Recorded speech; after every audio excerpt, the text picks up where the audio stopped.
आज संस्कृत में सिलेक्टेड हमारा जो जातक कथा का पाठ है। आज हम इस जातक कथा का अध्ययन करेंगे जो कि इंटरमीडिएट की संस्कृत दिग्दर्शिका में आता है।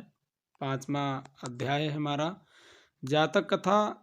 ये ऐसा मानते हैं कि गौतम बुद्ध के पूर्व जन्मों की कथाओं को जातक कथा में वर्णित किया गया है। तो आइए इस समय को नष्ट ना करते हुए हम सीधे टॉपिक पर चलते हैं और जातक कथा का अध्ययन करते हैं, समझते हैं इस जातक कथा के पाठ को। तो ये पाठ हमारा कुल मिलाकर के 2 भागों में विभाजित है। पहला है नृत्य जातकम, पहला है हमारा उल्लूक जातकम और दूसरा है नृत्य जातकम। तो उल्लूक जातकम में उल्लू की कहानी के बारे में दिखाया जाता है और इसको पढ़ लेते हैं। कहानी आपको पढ़ेंगे तभी समझ में आ जाएगी। देखते हैं यहाँ से पहली लाइन को हम समझते हैं। उल्लूक जातकम यानी उल्लू की जातक कथा। तो इसको देखते हैं।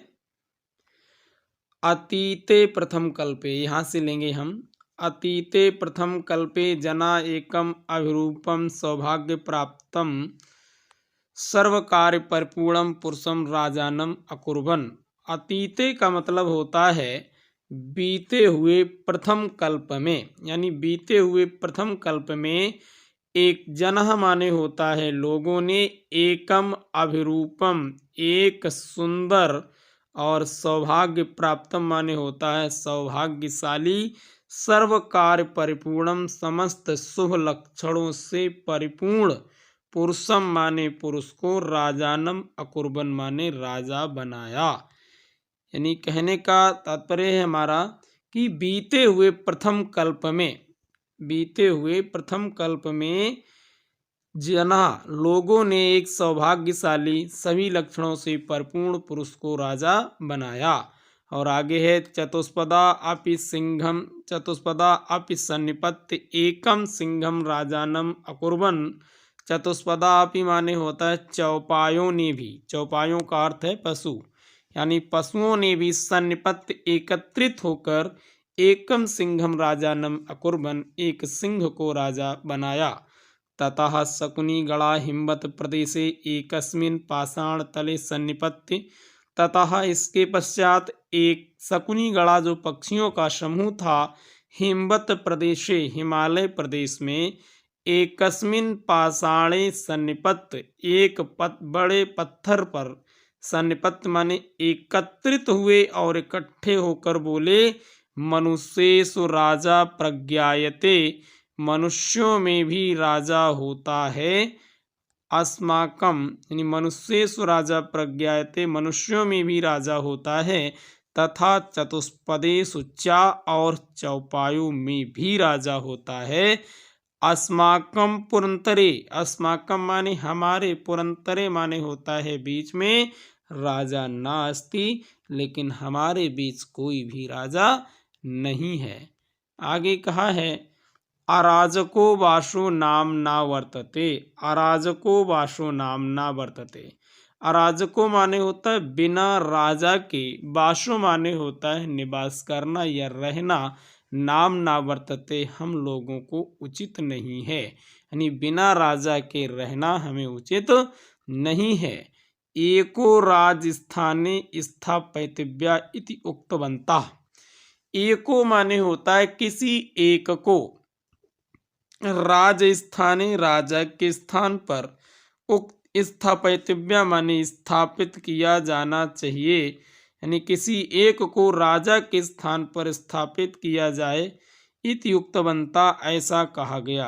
अथ ते परस्परम अवलोकयन्तः एकम उल्लूकम दृष्ट्वा अयम नो रोचते इतिवोचन।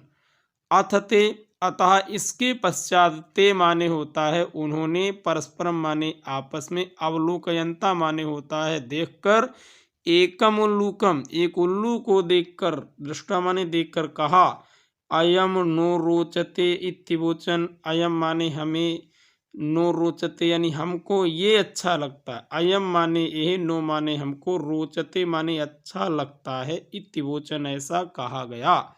उन पक्षियों ने आपस में एक उल्लू को देखकर कहा कि हमको ये अच्छा लगता है।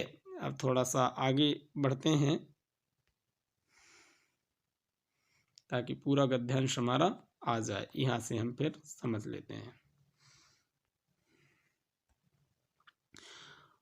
अथैका शकुनी सर्वेषां मध्य दासय ग्रहणार्थ त्रिकुत्वा अश्रावत अथ एका, अतः इसके बाद किसी एक शकुनी माने पक्षी ने सर्वेषां सभी के मध्य दासय ग्रहणार्थम त्रिकृत्वा सभी के मध्य में ग्रहणार्थम त्रिकृत्वा माने होता है त्रिवाचा करवाया। त्रिवाचा का मतलब होता है 3 बार कहलवाया, शपथ दिलवाई। जैसे हम लोग कोई काम करते हैं तो 3 बार कह देते हैं तो उसको पुष्टि कर दी जाती है कि शायद ये कार्य अब सही होगा, कोई इसका विरोध नहीं करेगा।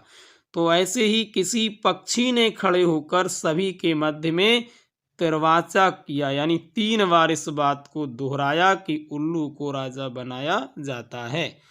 ततः एका का कहा, तभी एक कौवे ने उत्थाय माने उठकर कहा, तिष्ठ तावत, जरा ठहरो, अस्य एतस्मिन् राज्याभिषेक काले एवं रूपम मुखम क्रुद्धस्य चाकीदृश्यम भविष्यति। यानी किसी ने भी विरोध नहीं किया, लेकिन एक कौवा उठकर खड़ा होता है और कहता है, उत्तिष्ठ तावत, जरा ठहरिए, अस्य एतस्मिन्, इसका इस समय, राज्याभिषेक काले, इसका इस राज्याभिषेक के समय, एवं रूपम मुखम, ऐसा मुख है, क्रोधस्य चा कीदृशम भविष्यति, यदि ये क्रोध करेगा तो कीदृशम भविष्यति, कैसा लगेगा।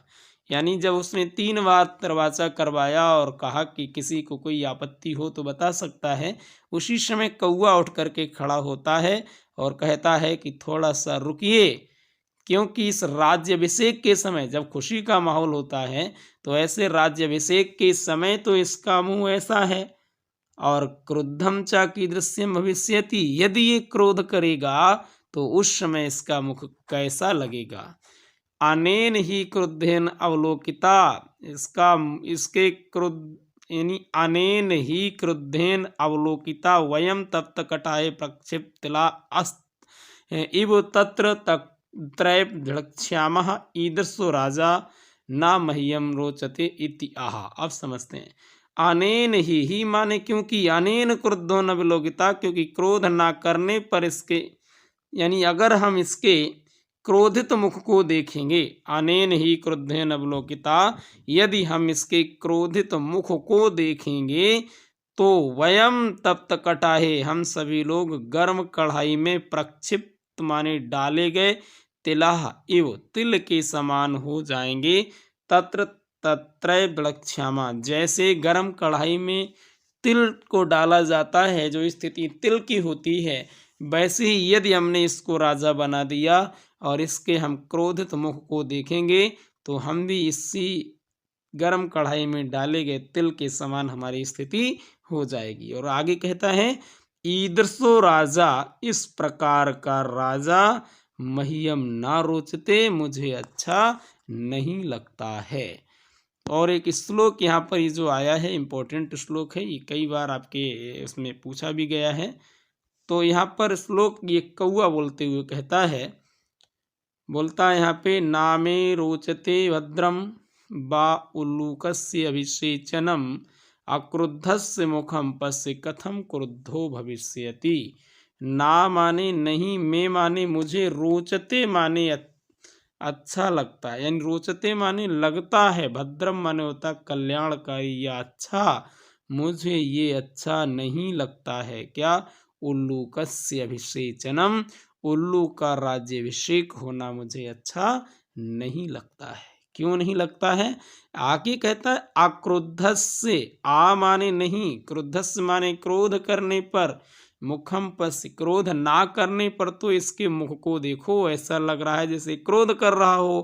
कथम क्रुद्धो भविष्यति, यदि ये क्रोध करेगा तो कैसा लगेगा। यानी क्रोध नहीं कर रहा है तो ऐसा लग रहा है, यदि ये क्रोध करेगा तो कैसा लगेगा। मुझे उल्लू का राज्याभिषेक होना बिल्कुल भी अच्छा नहीं लगता है, क्योंकि क्रोध ना करने पर तो इसके मुख को देखो, यदि ये क्रोध करेगा तो कैसा लगेगा।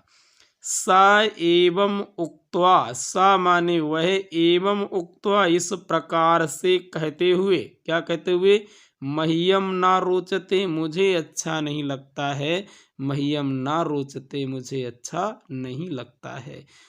इति बिरुवन, ऐसा बोलते हुए, आकाशे उत्पतत, आकाश की ओर उड़कर चला गया। उल्लूको अपि उत्थाय एनमन धावत, उल्लूको अपि, उल्लू भी, उत्थाय माने उठकर, एन मन धावत, उसी की ओर दौड़ता हुआ चला गया जिस दिशा में वो गया था।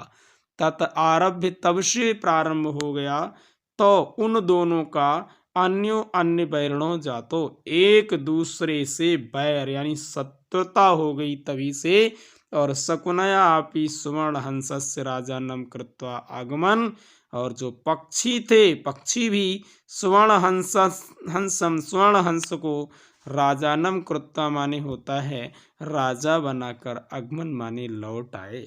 यानी जब वो आपस में लड़ते हुए चले गए तो पक्षी जो थे स्वर्ण हंस को राजा बना करके वहां से लौट आए। तो ये तो हमारा रहा पहला जो हमारा उल्लूक जातकम था, इसको हमने अभी पढ़ा, इसका अध्ययन किया है। आप अपनी किताब को रखेंगे सामने और एक एक लाइन को समझेंगे, कहानी आसानी से आपको समझ में आएगी।